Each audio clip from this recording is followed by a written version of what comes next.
For decades, two grand estates have vied for the distinction of being America's most lavish private residence. Biltmore, tucked away in the Asheville, North Carolina mountains, finished construction in 1895 for what would amount to around $500 million in modern dollars.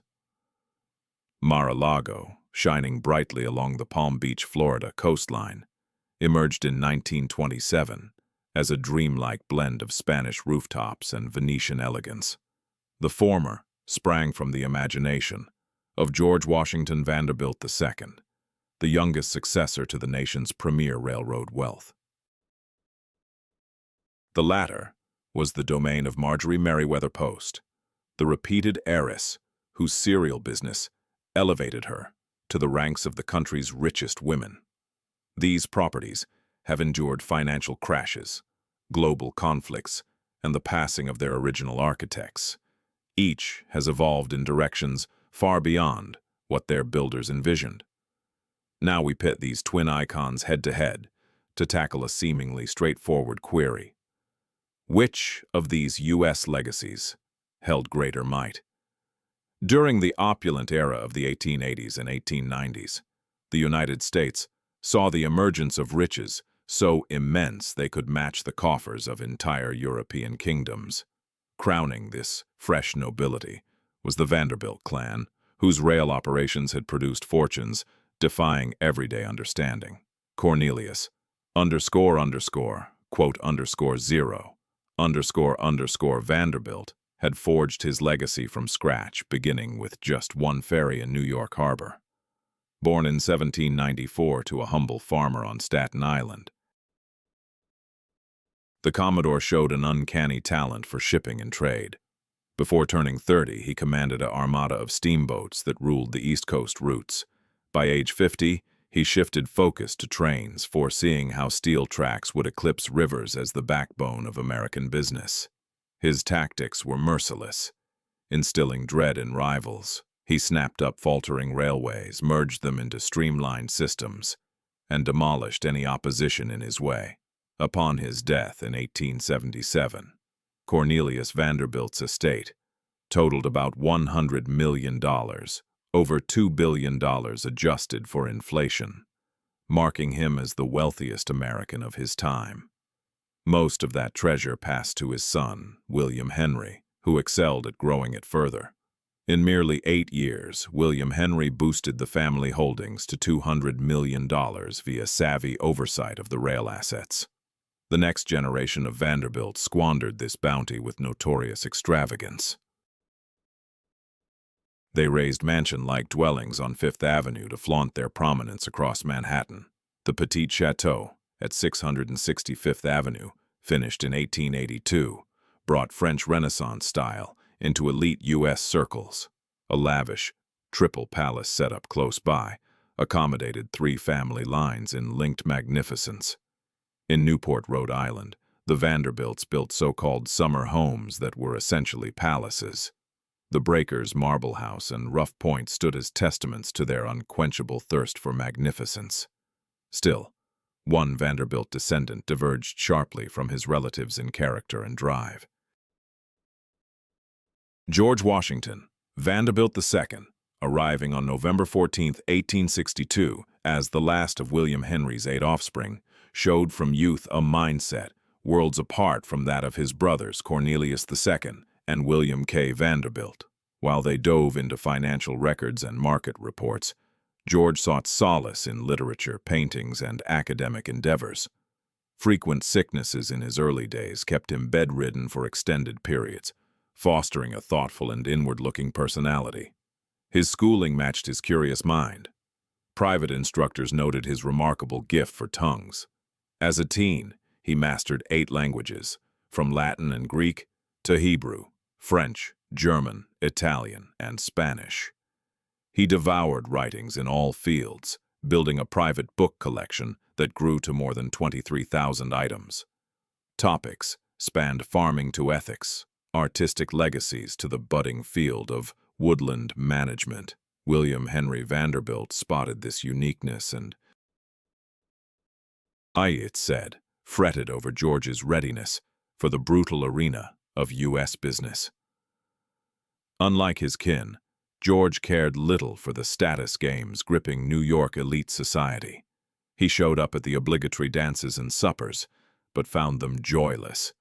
The constant maneuvering within the exclusive, one seemed pointless and empty to him.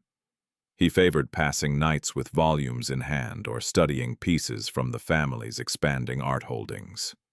His mother, Maria Louisa, grasped her youngest child's essence most clearly and nurtured his intellectual leanings.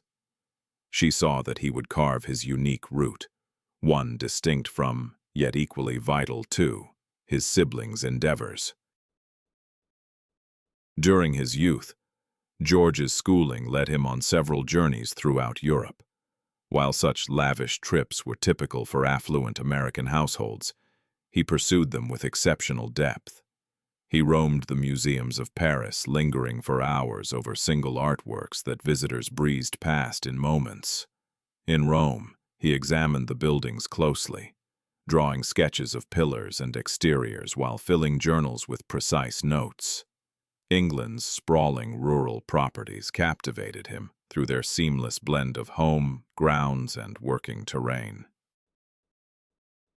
Yet the chateaux of France's Loire Valley seized his fancy above all else.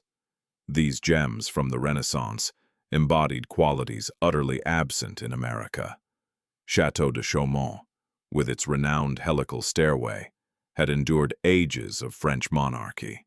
Chenonceau, gracefully arched over the river, its poise appearing to challenge the laws of physics. Chambord's skyline erupted in spires and flues, evoking a storybook fantasy made real. To George, these structures transcended mere dwellings. They stood as pillars of culture that had molded French society over centuries, serving as vaults for masterpieces, halls of wisdom, and exemplars of estate care. They all converged beneath one grand canopy. George decided that America merited its own version. The budding inheritor started envisioning a comparable landmark on U.S. territory. Unlike the Vanderbilt residences, vying for notice on Fifth Avenue or Bellevue Avenue, this would transcend fleeting opulence. He pictured a magnificent domain, functioning as a lasting cultural hub. It would shelter his expanding trove of artwork and books. It would showcase advanced methods in farming and woodland management. It would provide jobs for countless locals and boost the local economy broadly. Above all, it would persist, far beyond the temporary glamour of his siblings' achievements. In his 20s, George fixated on selecting the ideal spot for this ambitious project. New York felt overcrowded, rivalrous, and overly focused on the high society displays he abhorred. Newport boasted coastal splendor, but was already staked out by his brothers and their peers. Seeking uniqueness, he yearned for a site to forge a fresh realm, aligned with his ideals. He evaluated spots nationwide, ranging from the Hudson Valley to California's peaks. Nothing met his stringent standards until a family matter steered events.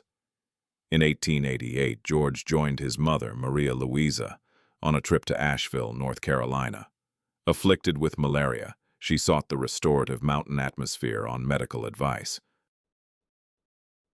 Nestled above 2,000 feet in the Blue Ridge Mountains, Asheville offered refreshing winds and minimal moisture, easing the illnesses common to lowland shores. George anticipated a rustic outpost unworthy of his interest. Instead, he encountered a scenery of stunning allure that fulfilled his every criterion.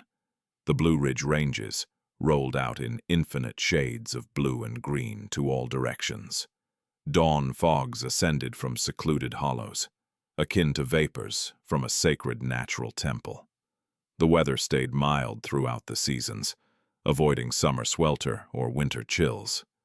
Crucially, huge expanses of territory were on offer, at bargain rates unimaginable back east.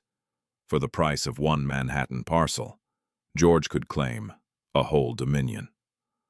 The isolation that might repel his kin only amplified its draw. In this seclusion, he could construct freely, free from meddlesome locals or traditions. With the relentless focus of someone gripped by one clear goal, George set about buying land. Using intermediaries to keep costs down, he snapped up homestead after homestead, timberland after timberland. Long-time area clans, tied to their plots for generations, faced irresistible propositions. Once his buys wrapped up, George Vanderbilt commanded roughly 125,000 acres in western North Carolina.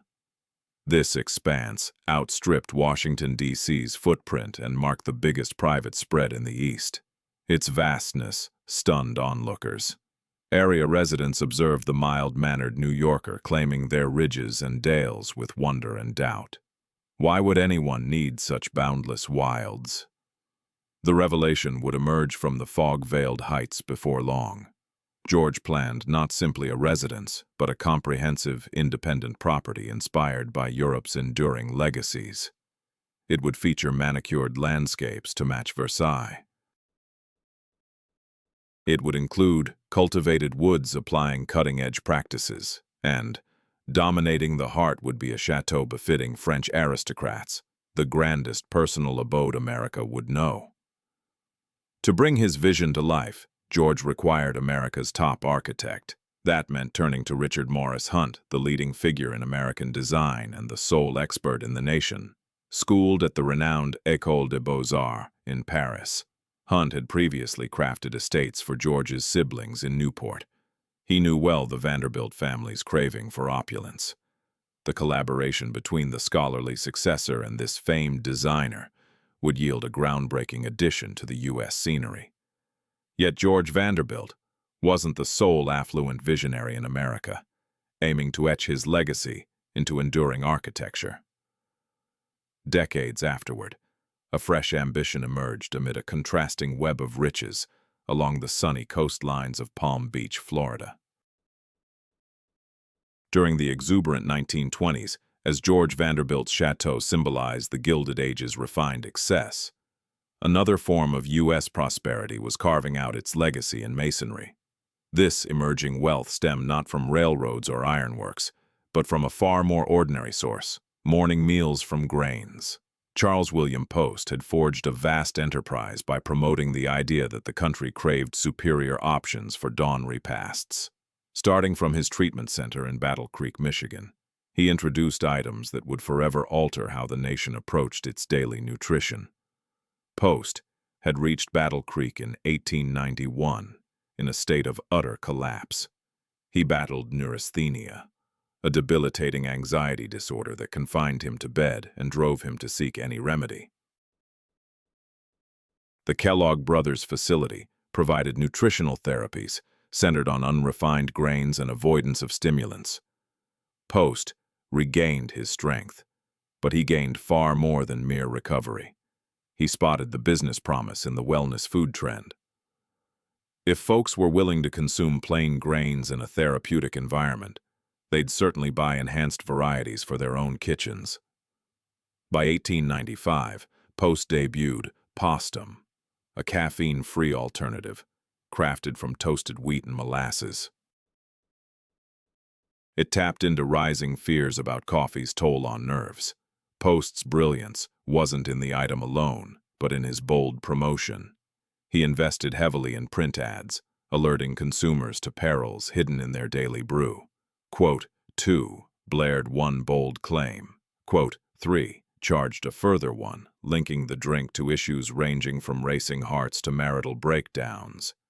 Americans embraced the message more eagerly than Post could have imagined. Postum flew off shelves and he reinvested earnings into innovation. In 1897 came Grape Nuts, a crisp blend of wheat and barley, oddly named despite lacking fruit. The next year saw Post Toasties, cornflakes crafted to rival the Kellogg's own offering. Every debut featured promotional drives that saturated dailies nationwide. By 1901, the firm was pulling in profits surpassing $1 million each year. Charles Post wouldn't witness his business's peak. Persistent digestive troubles plagued him, beyond the reach of his own cereals. Gloom shadowed his final days, culminating in his suicide on May 9, 1914, at his Santa Barbara property. He was 59. The estate he bequeathed amounted to roughly $20 million, worth more than $500 million today. His sole offspring and successor was Marjorie Merriweather Post, then 27. Marjorie had been prepared for duty since youth. Her father had included her in executive sessions as a girl, instructing her in financial statements and deal assessments. She inherited his business savvy, paired with a polished demeanor he himself had lacked. When he passed, she had already wed Edward Bennett Close, a New York financier, for 9 years. Their union yielded 2 girls but scant joy. Marjorie now held unimaginable riches, yet felt empty in her private world. She immersed herself in steering the Post cereal operation, defying the boardroom men who anticipated a mere symbol. Marjorie broadened the offerings and upgraded production plants in Battle Creek. She greenlit ad pushes and scrutinized financial updates like a veteran magnate. The business flourished in her care, expanding and profiting year by year. In 1922, she engineered a consolidation with various food firms, forming the Postum Cereal Company, a giant that later evolved into General Foods. Her initial union dissolved in divorce by 1919. Her 1920 union with Edward Francis Hutton carried greater weight for this tale. E.F. Hutton, the Wall Street broker, whose firm carried his title, joined her in wielding one of the nation's grandest fortunes. They kept residences in New York, a retreat in the Adirondacks, and a yacht spacious enough for a crew of 72. Still, Marjorie yearned for a lasting haven beyond these fleeting spots. By the 1920s, Palm Beach, Florida, had become the favored winter retreat for the nation's wealthiest elite. Henry Flagler's railroad had unlocked the isolated barrier island for growth back in the 1890s. When Marjorie stepped onto the scene, it had evolved into a secluded haven of Mediterranean-inspired estates and elite social clubs. Worth Avenue boasted boutiques to match those on Fifth Avenue. The Everglades Club offered networking opportunities for the privileged few who gained entry. The endless sun and soft winds provided relief from the increasingly harsh northern chills.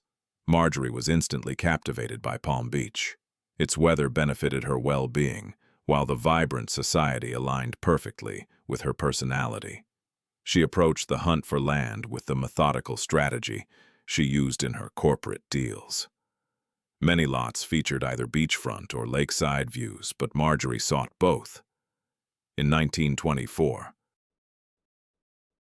she zeroed in on a 17-acre stretch running from the Atlantic Ocean to Lake Worth, the sole property on the island, with that rare double exposure. She snapped it up right away. The title she selected for her upcoming estate captured this distinctive layout. Mar-a-Lago, Spanish for __quote, _4, __. It also evoked a touch of exotic allure that resonated with Marjorie's fanciful tastes. She pictured more than just another lavish Palm Beach home. Her goal was a regal palace, fit for European monarchs, a dwelling so grand it could one day host official state functions. Family lore recalls Marjorie openly expressing her wish that the place would evolve into a winter White House for U.S. presidents. This foresight would require almost 100 years to come true, and in manners far beyond her wildest dreams. But before that, Marjorie had to assemble a team of architects able to bring her sweeping ambitions to life. To serve as a personal home, a party to serve as a personal home, a party space, and possibly a venue for diplomacy, all in one. It was a bold mandate, calling for exceptional skill. Marjorie discovered her ideal partners in the duo of Marion Sims Wyeth and Joseph Urban. Wyeth had long been Palm Beach's top choice for custom homes. He had built residences for the Stotesburys, the Fizes, and other key figures in the seasonal elite.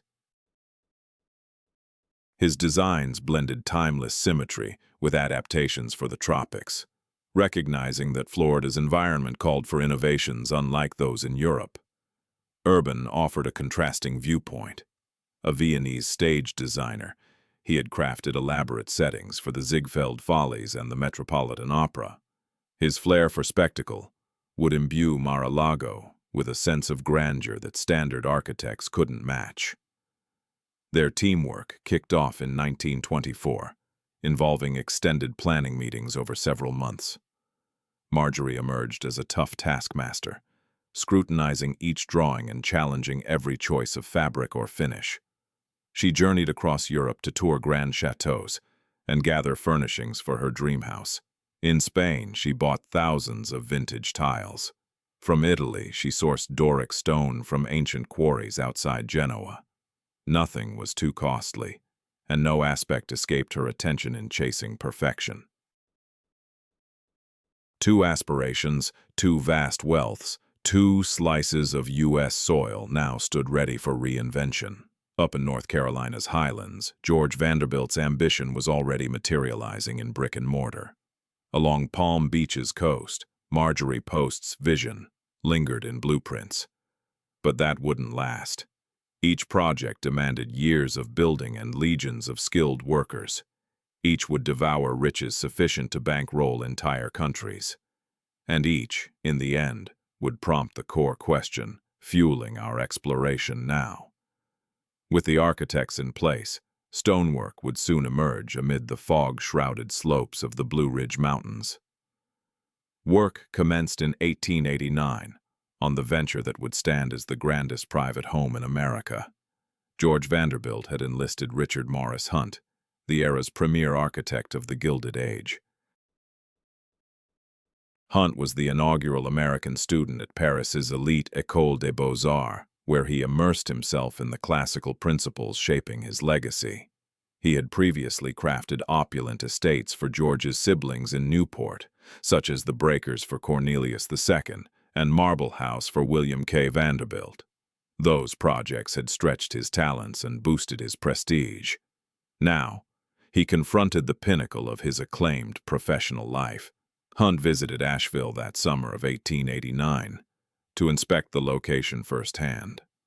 Hunt devoted several days to exploring the ridges and valleys George had purchased, carefully observing how sunlight danced over the mountainous terrain.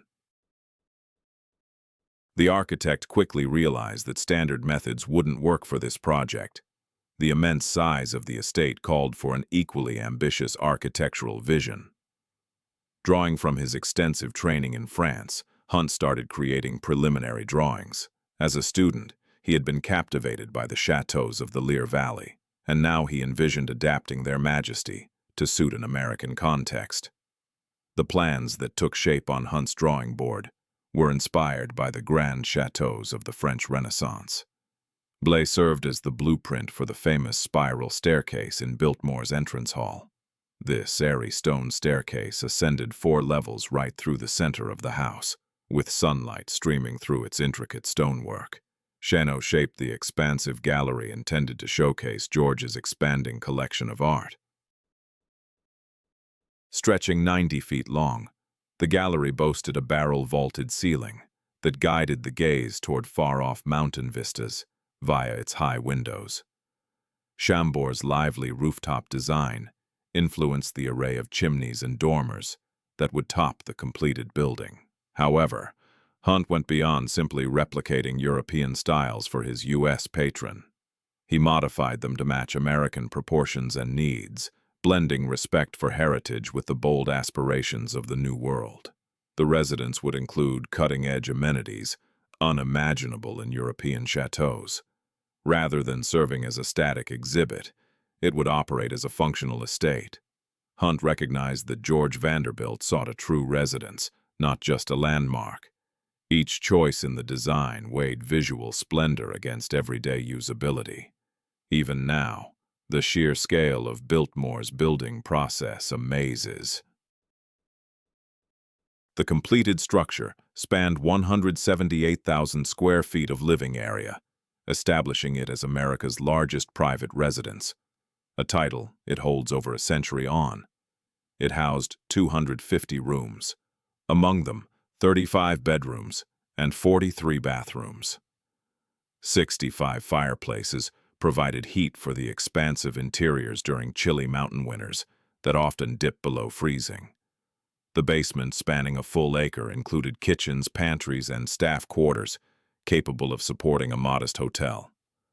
Construction stretched over 6 uninterrupted years, peaking with more than 1,000 laborers on site. In essence,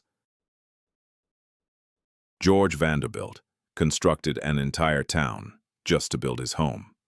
A dedicated railroad branch line was built exclusively to deliver supplies to the isolated location. Limestone shipped from Indiana quarries via rail cars that traveled the route hundreds of times. Marble arrived from Italy in wooden crates. Slate for the roof came across the ocean from renowned English quarries, known for their longevity.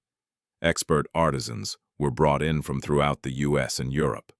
Attracted by above-market pay, they used top-quality materials no matter the price. Hunt saw to that. The outer walls rose using Indiana limestone, its soft cream hue shining brightly amid the shadowy woods around the site. Masons, schooled in the ways of European cathedral building, cut and placed each stone to exact measurements. The roof got a covering of slate built to endure for generations without fixes. Inside, oak from U.S. woods was sculpted by woodworkers versed in old European techniques. Just the entrance hall demanded marble enough to pave a modest chapel, with its checkered floor setting a tone of magnificence that echoed in every area. George Vanderbilt signed off on all costs without hesitation. He scrutinized bills himself and made frequent trips to the site to check on developments. Perfection was his goal, and he spared no expense to achieve it. If Hunt proposed streamlining a feature to save money, George always opted for the more ornate version. Budget constraints were never an issue. With the Vanderbilt wealth appearing bottomless, George was determined to invest whatever portion of his inheritance was needed to bring his dream to life. The advanced features built into Biltmore matched its stunning architecture in wonder. George pushed for electric lights across the whole property in the 1890s, turning it into one of the earliest fully wired homes in the country. Thomas Edison's firm engineered and set up the setup, threading miles of wiring into the walls and ceilings.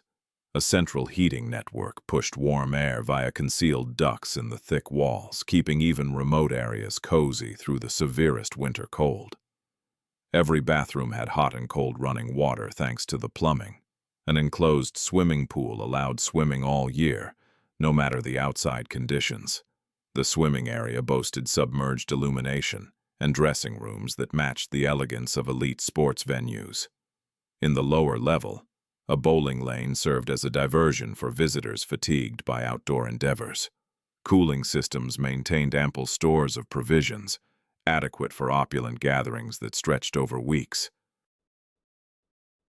The kitchen's advanced appliances embodied the pinnacle of cooking innovation, allowing a cadre of French-schooled cooks to whip up feasts befitting Europe's monarchs. George's ambitions stretched well past the manor. He enlisted Frederick Law Olmsted, the famed designer behind Central Park, to shape the surrounding terrain. Olmsted, aged 66 and grappling with declining health, took on the task. His sight dimmed and his recall sometimes wavered. Nevertheless, he viewed Biltmore as the crowning jewel of his storied profession. He channeled his dwindling vigor into forging a landscaping blueprint of unmatched scope. Olmsted's blueprint envisioned a 3-mile entry drive twisting through cultivated woods, unveiling the chateau in a thrilling finale.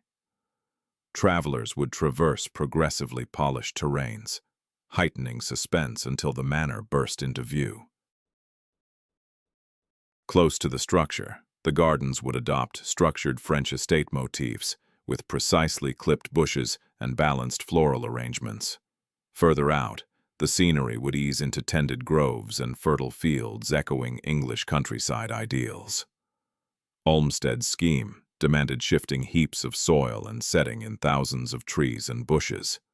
A 4-acre enclosed plot would yield produce and blooms for the residents all year. A grand greenhouse would cultivate rare flora from distant lands, its glassy dome sparkling under the peak's rays. The property would encompass a stocked basin for angling and pastures groomed for equestrian outings. Pergolas in Italian fashion would offer covered paths amid the structured gardens.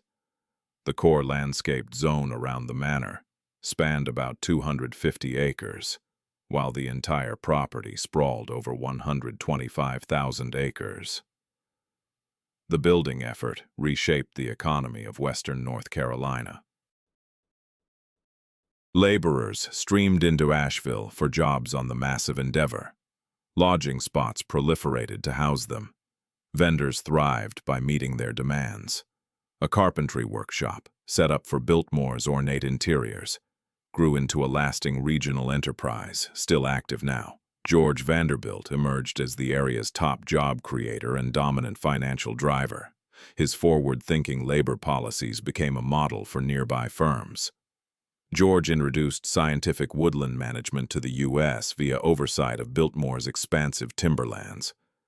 He recruited G. Ford Pinchot, a fresh Yale alum trained in European forestry, to oversee the property's woods. Pinchot applied eco-friendly logging methods, rare in the States at the time. He founded the Biltmore Forest School, America's inaugural center for educating expert forest managers. Its alumni helped form the United States Forest Service and influenced preservation strategies for decades. By 1895, the primary residence was almost finished. The structure's price tag neared $6 million, akin to $180 million in today's dollars. Factoring in property buys, garden work, and decor, the overall outlay topped $10 million, around $300 million, adjusted for inflation. It stood as America's priciest private home ever built. George Vanderbilt picked Christmas Eve, 1895, for Biltmore's lavish debut. Kin and companions arrived via special rail, greeted by the chateau glowing with electric lamps against the night's chill. A 40-foot holiday tree commanded the foyer. The feast spread sagged with gourmet treats from French culinary masters. Attendees roamed chambers adorned with Renaissance canvases and ancient woven hangings. They gazed in awe at the library's 23,000 books, lined on tiers climbing to a vaulted top mimicking skies. Richard Morris Hunt missed that festive night. He passed away on July 31st, 1895, mere months shy of the manor's finish. George Vanderbilt grieved his partner deeply. United, they had forged an unparalleled marvel. Yet across the country, beneath Florida's warmth, another dream unfolded. If Biltmore evoked old-world heritage adapted to U.S. land, Mar-a-Lago chased a wholly distinct building dream. Amid swaying palms in ocean winds, work started on Mar-a-Lago in 1924. Marion Sims Wyeth had solidified his status as Palm Beach's leading home designer. Wyeth's impressive body of work featured residences for the Stotesburys, the Phippsys, and various other key figures in the winter social scene. He was well versed in the special challenges of building in Florida, skillfully blending Mediterranean opulence with the realities of high humidity, tropical storms, and potential hurricanes. Yet Marjorie Merriweather Post sought more than the typical refined luxury of Palm Beach. She craved drama. She desired escapism. She envisioned a grand residence that would whisk visitors away to a completely different realm. To bring this dream to life, Wyeth teamed up with Joseph Urban, a partner whose origins and personality stood in stark contrast to his. Born in Vienna, Urban was inherently dramatic and stage-oriented. He had crafted scenery for the Ziegfeld Follies, turning Broadway theaters into vibrant illusions of hue and illumination. He had also staged operas at the Metropolitan that reviewers praised as groundbreaking innovations. In his view, structures served as theaters where everyday existence unfolded like a show.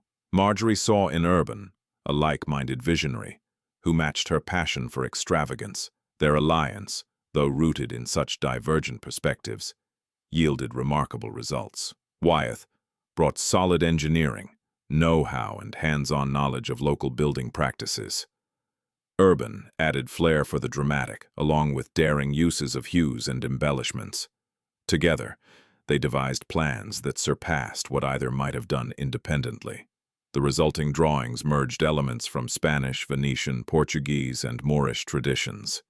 Rather than adhering to one era's aesthetic, Mar-a-Lago would forge its distinctive language of splendor. Building advanced steadily from 1924 onward, with the same fervor as Biltmore's massive endeavor some 30 years prior. Marjorie Merriweather Post emerged as a client every bit as exacting as George Vanderbilt. She scrutinized each fabric swatch and challenged every creative choice. If builders suggested compromises, she dismissed them outright. The compound taking shape on her 17-acre plot had to fulfill her rigorous criteria, or it simply wouldn't rise. Budget played no role. Excellence defined the pursuit. The artisans Marjorie assembled hailed from every corner of the world. Italian stonemasons journeyed over, their expertise steeped in ages-old customs. Craftsmen skilled in tiles arrived from Spain and Portugal, wielding methods inherited across family lines. Blacksmiths shaped entrances and balustrades with the finesse of ancient trade societies. Florida locals handled the strenuous groundwork. During the busiest phases, scores of workers toiled at once over the expansive grounds. The supplies shipped to Mar-a-Lago evoked a catalogue of Mediterranean riches. Istrian stone hailed from pits close to Genoa, the same sources that had provisioned Italian chateaux for generations. This pale, smooth material clad the outer facades, glowing softly under the state's rays. Barrel tiles shipped in from Spanish kilns, each formed by hand, using time-honored processes. The project's hallmark was the 36,000 vintage Spanish tiles that Marjorie had gathered on her trips abroad. Certain pieces traced back to the 1400s. Others had graced structures raised for contemporary progress. These would adorn walls, pave floors, line ceilings, and enhance accents all through the mansion. Every tile differed, displaying motifs and finishes that captured the touches of creators, spanning 500 years of Iberian artistry. Fitting them demanded experts attuned to their delicacy and ideal arrangement. Marjorie oversaw the effort herself, deciding placements with care. The endeavor spanned months yet, delivered results impossible for contemporary production to match. The primary residence spread out over the land with lavish theatricality. Its layout encompassed 126 chambers clustered amid patios and passageways. 58 sleeping quarters would host the elaborate gatherings Marjorie intended to throw. 33 baths delivered up-to-date comforts amid the period-inspired look. 12 hearths supplied coziness during Florida's occasional chilly nights. The overall area measured about 62,500 square feet. Though smaller than Biltmore, it dwarfed ordinary estates. The standout element was a 75-foot spire that pierced the skyline, evoking a Venetian bell tower. This pinnacle signaled Mar-a-Lago's stature to all who neared by road or water.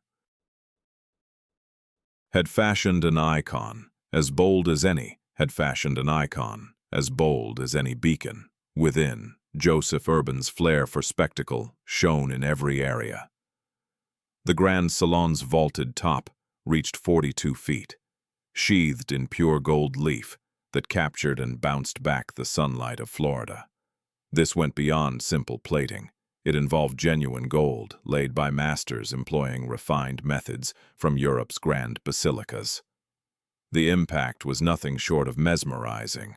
Upon stepping into this grand space, visitors were struck speechless by the extravagant splendor that met their gaze. The architect had intentionally crafted it to elicit such awe. The dining area extended this bold motif, with a ceiling artfully depicting the heavens. Wispy clouds appeared to float above as diners savored their repasts. Adorning the walls were woven hangings and artwork, chosen to harmonize with the heavenly motif overhead. Marjorie could host up to 36 people for elegant banquets at a table once owned by European aristocrats. The silverware, crystal glassware, and fine porcelain she gathered would have suited even a monarch's table. A covered arcade linked the primary residence to outlying buildings via a pathway, flanked by columns from Spain. This design element offered shelter from the intense tropical warmth while upholding the overall Spanish-inspired look across the grounds. Visitors could wander from the main dwelling to the guest houses, shielded from direct sunlight or inclement weather. Overall, it evoked the charm of a secluded hamlet more than a solitary home. The estate's surrounding terrain was cultivated with the same meticulous care as the buildings. A subterranean passage tied the central house to the shoreline, enabling arrivals to access the sea without navigating busy thoroughfares. This passageway endures in working order even now, highlighting the meticulous quality of the initial build. The landscaping included exotic flora, chosen to flourish amid the winter party circuit. Cascading water features added soothing audio and eye-catching focal points scattered throughout the grounds. The swimming area served as a hub for relaxed social occasions, in contrast to Biltmore's enclosed pool. Mar-a-Lago's outdoor basin soaked up the radiant Florida sun, encircled by patios ideal for reclining amid swims. This zone could handle crowds numbering in the hundreds for the famous soirees Marjorie organized. Nearby dressing rooms and support facilities huddled out of sight from the primary recreation zones, yet were convenient for the household team. The building project spanned 4 years, wrapping up in 1927. Expenses totaled nearly $7 million, akin to about $120 million adjusted for modern value. This sum encompassed the residence proper, the sprawling estate, globally sourced decor, and artworks, plus historical building components woven into the design. Marjorie Post had forged an unprecedented marvel in U.S. home design. The property she introduced to Palm Beach's elite embodied a way of life starkly at odds with Biltmore's intellectual reserve, while George Vanderbilt aimed to import old-world customs onto U.S. land. Marjorie Post dreamed up an imaginative escape, free from rigid past precedents. Mar-a-Lago shunned imitation of any single European archetype. Rather, it blended influences from diverse heritages into a wholly original creation. The outcome was vibrant, lively, and unapologetically Yankee in its craving for extravagance. Of Palm Beach turned out in their most glamorous attire. Wall Street moguls chatted with Tinseltown stars. Lawmakers and envoys weaved among chambers that felt pulled from a dream. The jetsto danced. The gilded vaults shimmered. The lady of the house oversaw it all with the poise of someone who had brought her boldest dream to life. With that, both properties had materialized from concept into existence. Nestled in North Carolina's highlands, Biltmore endured as a tribute to Gilded Age refinement and continental heritage. Along Palm Beach's coast, Mar-a-Lago heralded the Roaring Twenties' zest and dramatic whimsy. Each marked the zenith of domestic building in its time. Each demanded sums beyond the grasp of average folk, and each would soon embark on eras of splendor, drawing in the elite circles and diversions that would mold U.S. society for decades ahead. Biltmore's heyday kicked off with the 1895 holiday festivity and persisted into the dawn of the 1900s. George Vanderbilt had built more than a home. He had assembled an independent realm. The domain operated akin to a medieval fiefdom, reimagined in the southern states. Scores of employees nurtured the plantings, oversaw the woodlands, ran the creamery, and upkept the enormous manor. George ruled over this realm with the serene fulfillment of one who had achieved his core aspiration. The soirees at Biltmore grew into fabled events within elite American ranks. George and his spouse Edith, wed in 1898, orchestrated events stretching over weeks. Attendees traveled via exclusive train compartments and plunged into an atmosphere of refined opulence. Daytime activities included riding horses across the carefully tended woods, hunting within the protected wildlife areas, and playing golf on the property's exclusive course. Nights featured sumptuous meals in the grand dining hall, succeeded by live music and discussions in the expansive library. The invitation lists resembled a catalog of Gilded Age accomplishments. Henry James stopped by and drew ideas for his insights into American opulence. Edith Wharton joined the circle and later incorporated the visit into her depictions of elite society. Statesmen, envoys, and industrial leaders eagerly accepted bids to Biltmore. The isolation that once appeared as a drawback transformed into a strength. Visitors were fully engaged in their host's generosity, unable to slip away to rival events like those in Newport or New York. During this era, George kept enhancing the property with his typical meticulousness. Farming efforts grew to encompass champion herds of cattle and pigs. The dairy facility supplied milk and butter for the residents and for vending in nearby markets. The winery George founded started crafting wines from grapes cultivated on the grounds. Biltmore Village, the settlement George constructed for his employees, evolved into an exemplary community featuring its own chapel, medical center, and stores. The property turned into a vital economic driver for the surrounding area. The forestry initiative led by G. Ford Pinchot yielded impressive outcomes in this time frame. Pinchot applied stewardship methods that boosted the timberland's output while safeguarding their environmental balance. The Biltmore Forest Academy educated young professionals who spread these approaches nationwide. After Pinchot departed in 1892, George brought on Carl Schenck in 1895 to carry forward the efforts.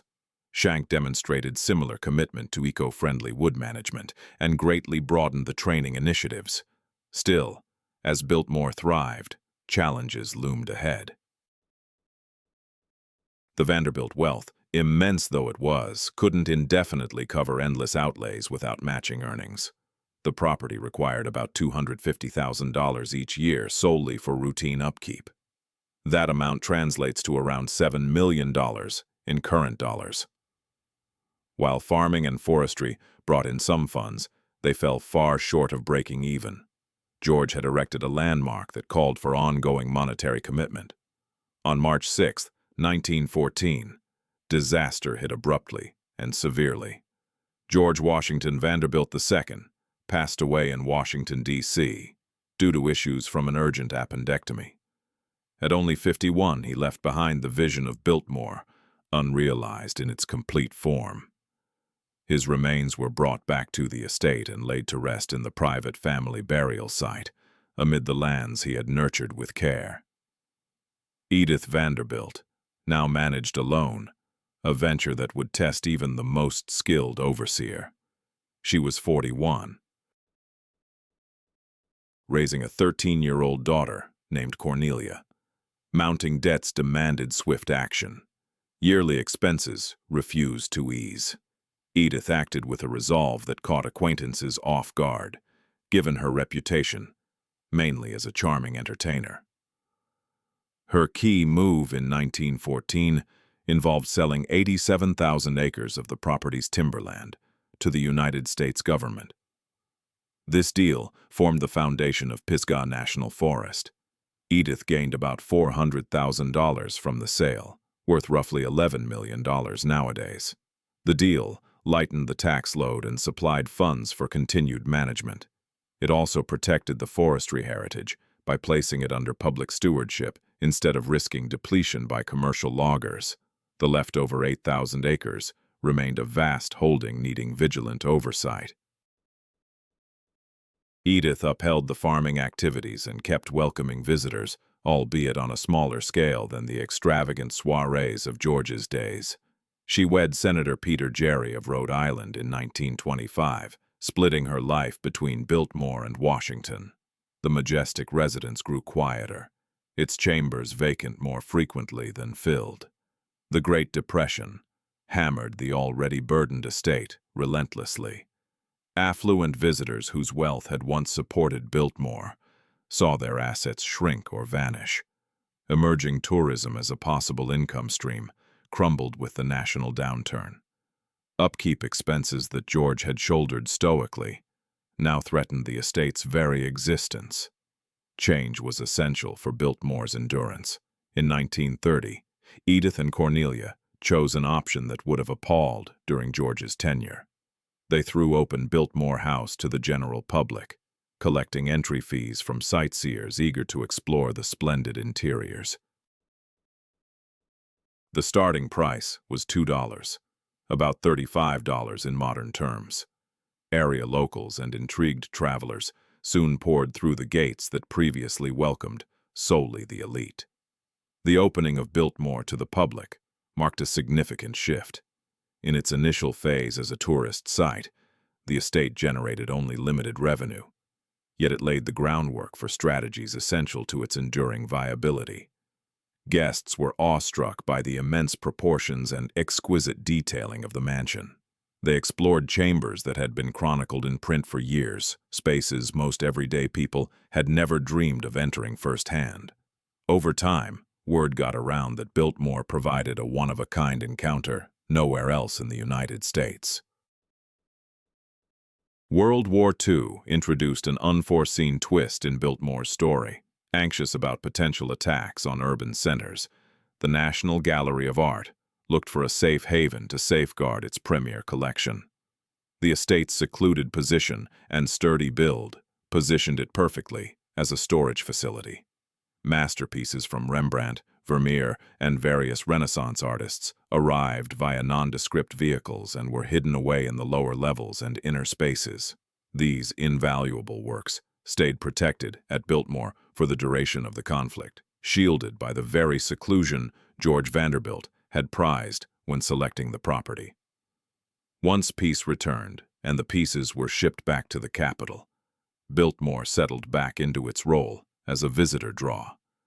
The Vanderbilt lineage held on to control, but grappled with persistent monetary pressures. The structure called for perpetual upkeep.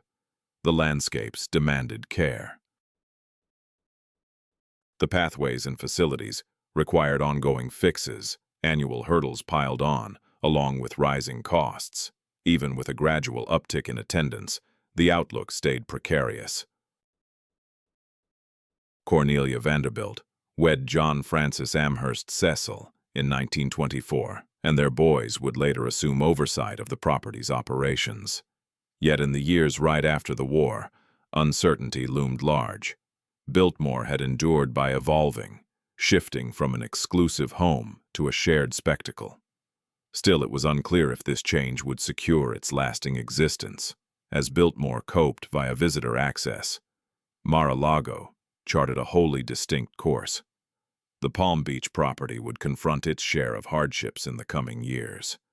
Challenges involving official dismissal, personal buyouts, and a fate that Marjorie Merriweather Post had foreseen, but lived to see unfold only in part. Marjorie Merriweather Post ruled over Mar-a-Lago for close to 50 years, reigning as Palm Beach's unchallenged sovereign of sociability. Her soirees turned into timeless tales. Affairs blending her immense fortune with an innate flair for hosting that cash by itself couldn't replicate. She claimed the moniker __quote _5 and devoted years to validating its aptness. The gilded ceiling she had installed oversaw assemblies of the era's most influential and dazzling personalities. Mar-a-Lago's invitees formed a who's who of post-war success. The Duke and Duchess of Windsor showed up often on their U.S. trips. Muraled vaults, Lawmakers from across the muraled vaults, lawmakers from across the aisle vied for spots, knowing Marjorie's endorsement could unlock elite circles in the nation's capital. Her supper gatherings emerged as prime prizes in U.S. high society. Marjorie tackled hosting with the sharp strategy she used in her business ventures. No element escaped her scrutiny. Floral displays were orchestrated far ahead. Dishes were designed to highlight top-tier global produce. Attendee rosters were curated with an eye for rapport and dialogue. She knew triumphant events demanded more than extravagant outlays. They hinged on the subtle skill of uniting the ideal crowd in the perfect ambiance. The festivities persisted amid her several weddings and splits. Her second spouse, E.F. Hutton, had been there for Mar-a-Lago's building, but exited her world in 1935. Joseph Davies, whom she wed that year as her third partner and a foreign envoy, took her to Moscow during his Soviet posting, where she gathered Tsarist artifacts that later adorned their D.C. residence. That union dissolved in 1955. Her last tie, to Herbert May in 1958, endured just 6 years. Amid these romantic tempests, Mar-a-Lago stood as her anchor. The grounds offered the steadiness her relationships lacked. She made her seasonal comeback to Palm Beach each winter, akin to a monarch reclaiming her seat. The household team kept watch over the place while she was gone, guaranteeing flawlessness for her homecoming. The celebrations kicked off in November and ran until April.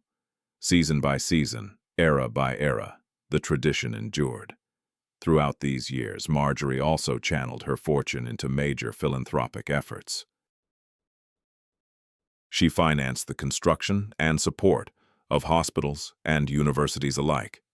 Her contributions to the arts included generous gifts to museums and venues for performances. Thanks to her benevolence, the C.W. Post College on Long Island carried her father's name. In total, her donations added up to hundreds of millions of dollars.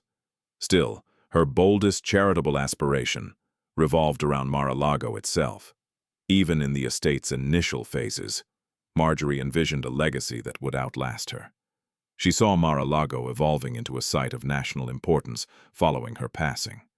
The idea of a winter White House had influenced her very first building choices. Guest accommodations were constructed to house presidential security teams. Reception areas were crafted for hosting official state functions. The site's position provided clear perks for international discussions, far from the cold of Washington winters. Marjorie planned to bequeath Mar-a-Lago to the U.S. government as a retreat for presidents. In 1973, with her health fading, she made this plan official. She presented Mar-a-Lago to the federal government via the Department of the Interior. Along with the property came funding to handle early upkeep expenses. She felt she was realizing the vision that had driven the estate's birth almost 50 years prior. The nation would acquire an extraordinary asset. Her masterpiece would endure in service to the country. All parties stood to gain. On September 12, 1973, Marjorie Merriweather Post passed away in her Washington residence. At 86, she had led one of the most extraordinary lives in U.S. history. The serial empire fortune she inherited had grown into one of the country's biggest private fortunes. Her lavish gatherings had influenced American high society over 5 decades. Her giving had enriched innumerable organizations and people. Now her crowning achievement transferred to federal control. The story might have concluded happily right then. Yet the government soon learned that possessing a Palm Beach mansion brought far more headaches than simply taking it. Upkeep costs were projected at nearly $1 million per year. A sum tough to defend amid other pressing fiscal needs. Protecting a presidential site would tack on millions extra. The initial endowment from Marjorie fell far short of the real expenses for running such a vast estate. Lawmakers in Congress resisted allocating money for what detractors labeled an extravagant frill. Officials retained Mar-a-Lago for almost 10 years amid ongoing disputes. Presidents Nixon and Carter displayed scant enthusiasm for visiting the place. Expenses piled up as structures fell into disrepair from skimpy maintenance. The landscapes, once pristinely tended by Marjorie, became more and more overgrown. By 1980, authorities chose to hand Mar-a-Lago back to the Post Foundation, effectively spurning her donation. The dream of a winter White House appeared utterly shattered. The foundation now grappled with unloading a holding that devoured $3 million yearly in care. They listed Mar-a-Lago for sale in 1981 at $20 million. It sat on the market without takers as prospects grasped the overwhelming fiscal strain of ownership. Reviving the estate demanded enormous outlays just to fix the harm from prolonged inattention. What buyer could shoulder such an unwieldy burden? Help came from an unlikely source. Donald Trump, the bold New York property magnate, had his sights on Palm Beach real estate to broaden his burgeoning portfolio. He spotted potential in Mar-a-Lago that everyone else overlooked. Talks dragged on for years, with Trump deploying his signature strategies. He snapped up the adjacent land and hinted at erecting buildings that could obscure Mar-a-Lago's sea vistas. He bided his time as the list price fell. In 1985, Trump secured Mar-a-Lago for about $10 million, half the starting figure. The deal encompassed the mansion, the surrounding land, and many of the fine pieces Marjorie had gathered across decades. Trump had snagged one of the nation's premier historical treasures at a bargain compared to its rebuild cost. He promptly launched repairs to undo the decay from a decade of federal oversight. At first, Trump treated Mar-a-Lago as his personal home, passing winters there much like Marjorie had. However, the staggering expenses created the identical dilemma for him as for those before. Just the Palm Beach property taxes topped $400,000 each year. Upkeep never let up. To keep the estate viable, Trump sought ways to generate income. His fix arrived in 1995, transforming Mar-a-Lago into a members-only club. Club members forked over initiation fees and yearly dues to enjoy the estate's amenities. This setup let Trump uphold the property's upkeep by distributing expenses among numerous affluent patrons. It marked a commercial shift that would have horrified Marjorie Merriweather Post. Still, it proved an essential adjustment to guarantee the estate's longevity. The change quickly ignited disputes with Palm Beach town officials. Locals griped about the racket from club gatherings. Authorities wondered if the club's functions aligned with the area's residential rules. A drawn-out court fight followed, lasting several years. Trump won out in the end, but only after agreeing to limits on hours and member guidelines. Mar-a-Lago persisted as a club, its prospects locked in via the very commercialization that purists abhorred. By now, both properties had weathered the 20th century via profound changes. Biltmore had turned into a public draw, opening up Vanderbilt opulence to everyday crowds. Mar-a-Lago had shifted to a members-only venue, leveraging elite access to bankroll its upkeep. None of this aligned with what their creators had dreamed up, but these paths guaranteed the buildings would last well into the 21st century and further. Lingering was the puzzle of how these revamped estates would fit into contemporary America. In the current era, these 21st century landmarks embody Yankee Drive. However, they fulfill starkly contrasting roles in today's society. Biltmore has grown into America's top house museum, drawing more than 1.4 million visitors each year past its majestic gates.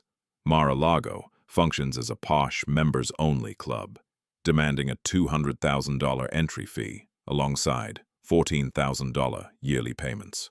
One property flung open the doors to Gilded Age splendor for all. The other turned premium status into cash flow to maintain Jazz Age allure. Such differences highlight the varied routes U.S. fortunes pursue in chasing lasting legacy via buildings.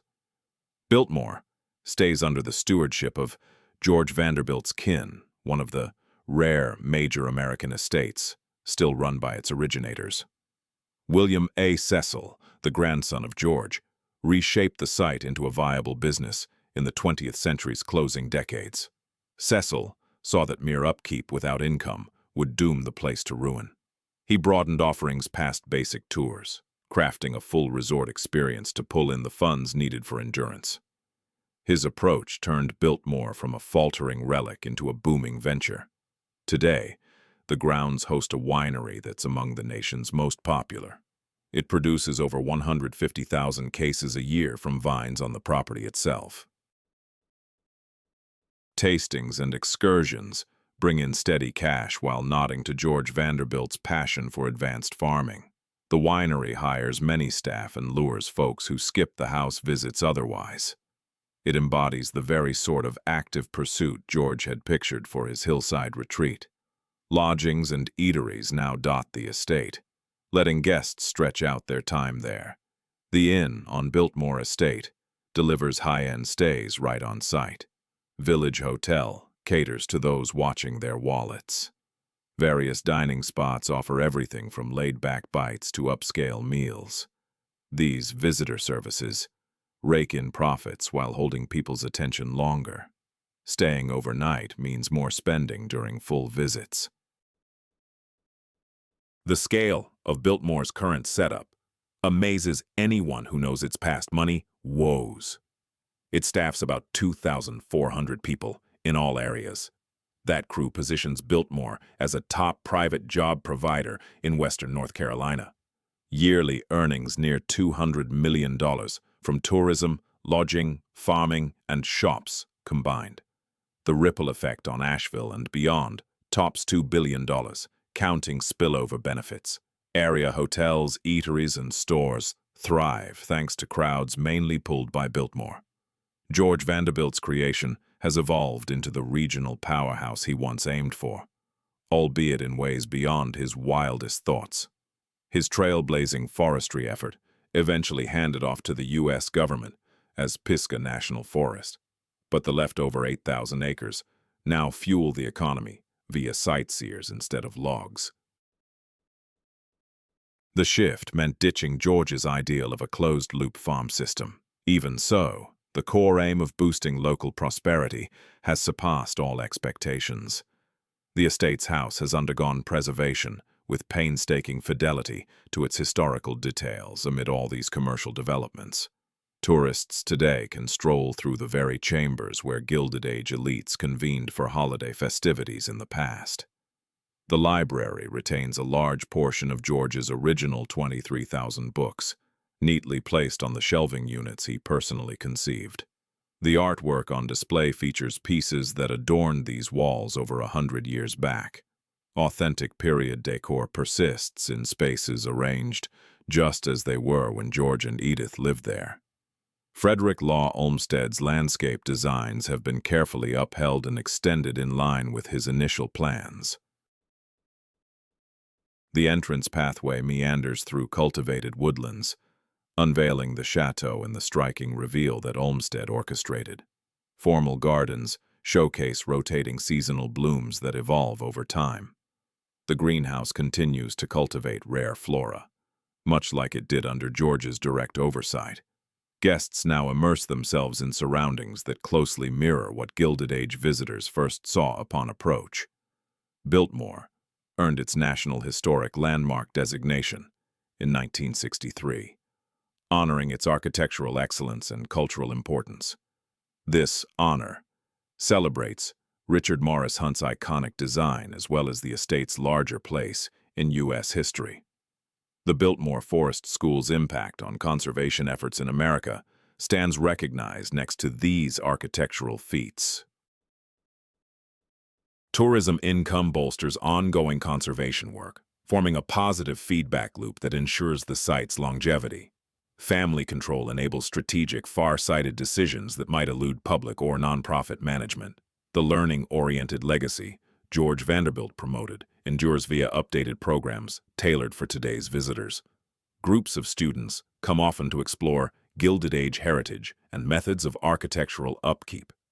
In-depth adult sessions delve into targeted elements of the estate's past and daily workings.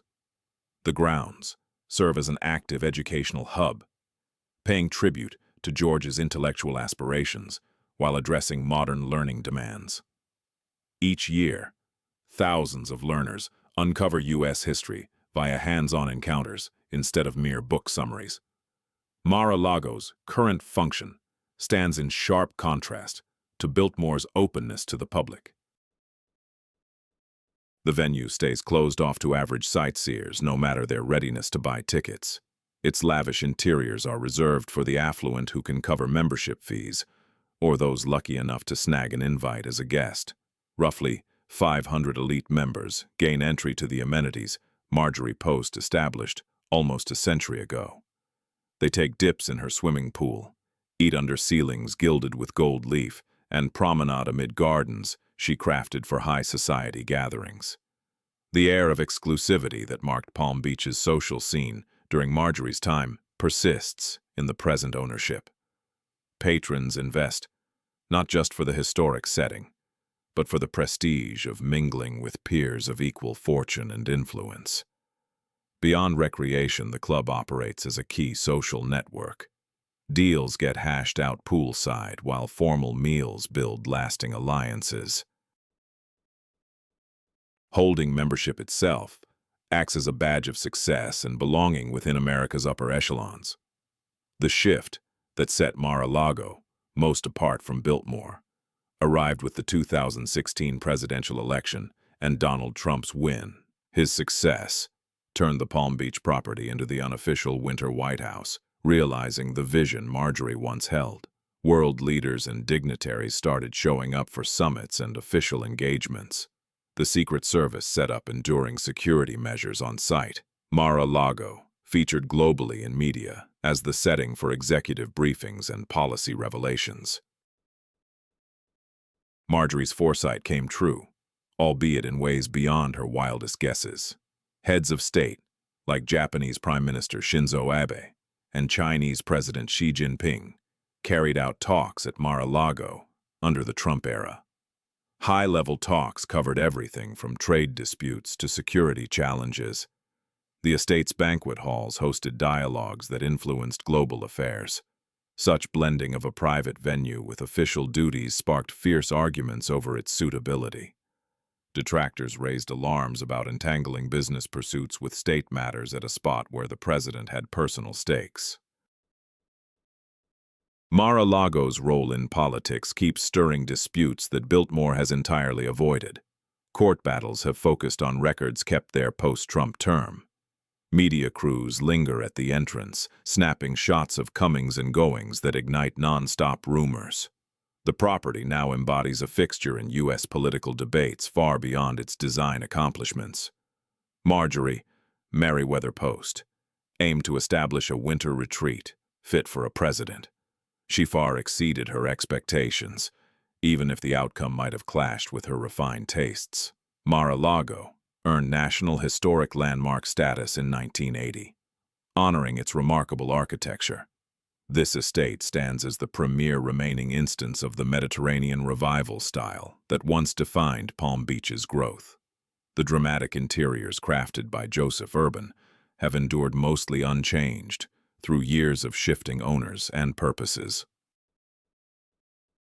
The 36,000 antique Spanish tiles that Marjorie gathered continue to grace the walls and floors across the property. Efforts to safeguard these priceless features persist amid the debates over its present stewardship. The economic strategies supporting each estate reveal contrasting approaches to upholding cultural heritage. Biltmore functions as a tourist attraction rooted in history, drawing income from countless visitors paying affordable entry prices. This inclusive strategy lets everyday people step into Vanderbilt's opulent world with just a ticket purchase. It calls for ongoing focus on guest satisfaction and staying ahead in a crowded marketplace. Achieving this level of success involves a level of commercial savvy that George Vanderbilt's intellectual nature might have viewed with disdain. Mar-a-Lago's private club setup draws hefty fees from a select group of members. Initiation and annual dues cover upkeep without the need for crowds that could erode its sense of privilege. Such a method upholds the secluded vibe that marked the estate during Marjorie's era. Entry is limited to those affluent enough to join, turning the grounds into an exclusive haven for the affluent, rather than a shared asset for the public. Each site grapples with persistent upkeep issues that challenge their operational frameworks. Biltmore's limestone facade demands regular care to avoid wear. Its enormous roof calls for replacements every so often, with expenses topping several $1,000,000. Maintaining the inside requires advanced systems for regulating temperature and humidity. Mar-a-Lago deals with parallel difficulties, intensified by Florida's harsh subtropical environment. Potential hurricanes necessitate thorough safeguards. The salty coastal air accelerates damage to structures more quickly than the mountain air impacts Biltmore. The evidence lies plainly in view today, gathered over a century of intertwined histories. Two grand homes, two vast inheritances, two rival ideas of American splendor. One flung open its gates to the public and forged success via broad access. The other clung to elite seclusion and secured its legacy through limits and influential status. Both have endured, while many similar estates fell to ruin or razing. The core question, guiding our exploration from the start, now calls for resolution. How do we define power in the shadow of these dual icons of American drive? Answering requires looking beyond mere measurements of size or wealth. Power manifests in varied ways, and Biltmore with Mar-a-Lago each shine in distinct facets of this complex idea. To reach a conclusion, we need to scrutinize every aspect on its own before seeking a unified view. That way, we can fairly judge which domain held greater influence over their shared lifespan. Start with the realm of architectural influence. Biltmore triumphs clearly in magnitude and initial artistry. Its 178,926 square feet overshadows Mar-a-Lago's roughly 62,500 square feet by almost 3 to 1. Richard Morris Hunt's French Renaissance vision marks the height of Gilded Age building prowess in the U.S. The seamless blend of residence grounds and surroundings by Hunt and Olmsted finds no equal in America. Frederick Law Olmsted deemed Biltmore his toughest yet most fulfilling project. No credible expert in architecture would place Mar-a-Lago higher than Biltmore for sheer creative excellence. Still, Mar-a-Lago offers a dramatic flair that Biltmore never pursued. Joseph Urban's imaginative spaces deliver a visceral thrill, unmatched by Hunt's refined poise. Gilded ceilings, the 36,000 antique tiles, and the blend of Spanish, Venetian, and Moorish elements evoke sheer extravagance. Guests at Mar-a-Lago often describe a sense of entering a fantastical realm. Biltmore captivates with its polished sophistication. Mar-a-Lago stuns with its lavish spectacle. Each style embodies a legitimate pursuit of design. Greatness, though directed at wholly separate goals. Turn now to the arena of financial might. Biltmore's edge here grows pronounced and quantifiable. The property brings in about $200 million yearly and bolsters the local economy by more than $2 billion. It directly hires 2,400 staff and sustains thousands of additional jobs through ripple effects. The heirs of Vanderbilt have crafted a durable enterprise framework that guarantees the estate's ongoing viability. George Vanderbilt envisioned establishing a vital economic driver for the western part of North Carolina. His successors brought that vision to life in ways he couldn't have foreseen, yet ones he would undoubtedly endorse. In contrast, Mar-a-Lago's economic influence stays much more focused and restrained. The club provides jobs for about 500 staff and earns income from around 500 members. though its role in Palm Beach's economy holds value. It pales beside Biltmore's commanding presence in the region. The club's approach draws riches from its elite clientele instead of fostering widespread economic growth. Under Trump's stewardship, the property was safeguarded, yet it wasn't reimagined as a catalyst for economic progress. Mar-a-Lago continues to embody the spending of fortunes rather than their creation. Now let's examine the aspect of cultural influence. For almost 100 years, Biltmore has molded how Americans perceive the Gilded Age. Each year, more than 1.4 million guests directly encounter the immense fortunes of the late 1800s. Students absorb historical lessons by touring chambers, where the Vanderbilts hosted lavish gatherings. The estate features prominently in movies, TV shows, and numerous writings, serving as the ultimate emblem of America's yearning for nobility. Biltmore encapsulates the essence of Gilded Age splendor in our collective vocabulary. It stands as a widely acknowledged cultural icon, extending well past the realm of architecture. Mar-a-Lago wields cultural sway in a distinct yet equally potent manner. The property has gained global notoriety via its ties to presidential campaigns. Countless billions who may never set foot in Palm Beach have viewed Mar-a-Lago on TV broadcasts and mobile screens. It embodies modern American affluence and authority in a fashion Biltmore can't rival. The estate functions as an emblem, but its connotations, whether uplifting or divisive, hinge on the viewer's political outlook. Such cultural clout isn't always agreeable or cohesive. Turning to the realm of political influence, Mar-a-Lago attains a level Biltmore never neared. The site has welcomed incumbent presidents, world dignitaries, and talks that influenced global events. Marjorie Merriweather Post's idea of a seasonal presidential retreat has come to pass in manners surpassing her boldest expectations. Choices on policies impacting millions have occurred inside its ornate, gold-embellished interiors. Regardless of opinions on the surrounding politics, the estate's political weight is beyond dispute. Biltmore never pursued or attained such sway. During his life, George Vanderbilt displayed scant appetite for political clout. He supported forward-thinking initiatives like advanced forestry practices and employee well-being, steering clear of party politics. The estate has stayed equally detached from partisanship as a public attraction.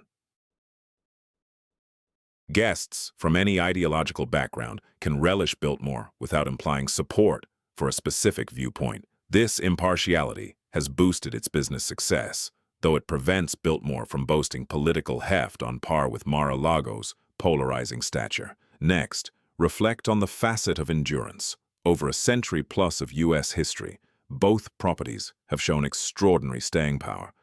They endured the Great Depression, when numerous similar sites were torn down. They outlasted global conflicts, financial downturns, and profound changes in societal norms. They evolved amid conditions their creators couldn't have imagined. Today, they stand tall while peers survive merely in images and recollections. This longevity alone signifies a type of strength worth acknowledging. Biltmore endured by embracing accessibility. Welcoming the public when sustaining private control grew unfeasible. That choice meant forsaking George Vanderbilt's ideal of a secluded family haven, but it allowed later eras to witness his building marvel up close. Mar-a-Lago persisted via exclusivity, shifting from home to private club when public sector management faltered.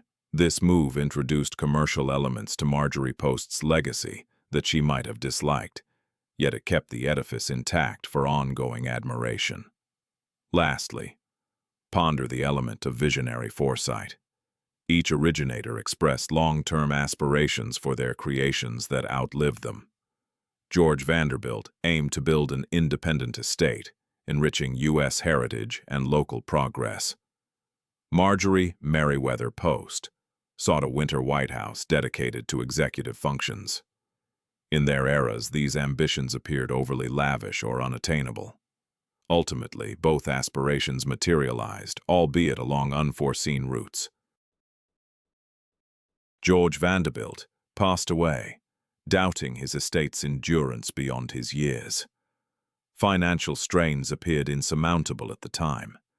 The sheer magnitude of upkeep expenses looked utterly unviable. Nevertheless, Biltmore now flourishes precisely as the cultural hub and economic driver that he had in mind. Realizing his aspiration demanded adjustments, reinvention, and business ingenuity. Still, the core idea of a magnificent U.S. manor bolstering local wealth has come to pass. George Vanderbilt's foresight turned out spot on, despite the methods straying from what he anticipated. Marjorie Merriweather Post passed away convinced that officials had spurned her donation, and her idea for a winter presidential retreat had crumbled. The authorities handing back Mar-a-Lago to her organization felt like an absolute dismissal. However, years afterward, U.S. leaders truly did handle affairs at her Palm Beach property. Global figures shared meals under her opulent gilded domes. Her foretelling came true via individual control instead of state endorsement. The route varied, yet the outcome aligned perfectly with what she first imagined. Thus, which legacy holds greater sway? The straightforward reply admits that these two properties embody distinct types of influence, each remarkable within its realm. Biltmore boasts unmatched structural excellence, financial ripple effects, and public engagement with heritage. Mar-a-Lago holds unparalleled diplomatic weight and instant global fame right now. Biltmore has molded the nation's grasp of its past for 100 years. Mar-a-Lago is molding current U.S. political conversations. When influence equates to lasting input into national heritage, Biltmore prevails without question. Its effects on design, woodland management, visitor attractions, and legacy learning have persisted over a century of unbroken activity. When influence signifies modern-day governmental clout, Mar-a-Lago attains a stature that scarcely any personal holding has rivaled. Its involvement in executive affairs has granted it international notoriety beyond Biltmore's reach.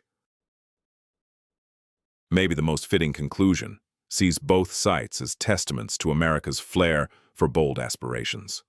George Vanderbilt and Marjorie Merriweather Post pursued visions that everyday people would label as unattainable delusions.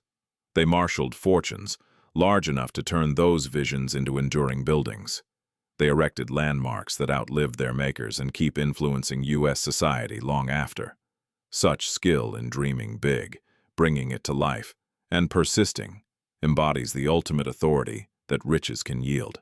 Therefore, while twilight falls across the Blue Ridge Peaks and dawn breaks over Palm Beach, these two symbols of U.S. drive maintain their watch. Biltmore rises among its wooded heights, inviting throngs to behold the splendor of the Gilded Age. Mar-a-Lago shines along the ocean, admitting only the affluent or influential through its portals. Each property realized its originator's goals. Each overcame obstacles that felled many similar venues. Each is poised to endure beyond all who peruse this narrative now. That endurance is their supreme strength, the strength of lasting amid an era where most endeavors fade quickly. Ultimately, these realms triumphed merely by persisting.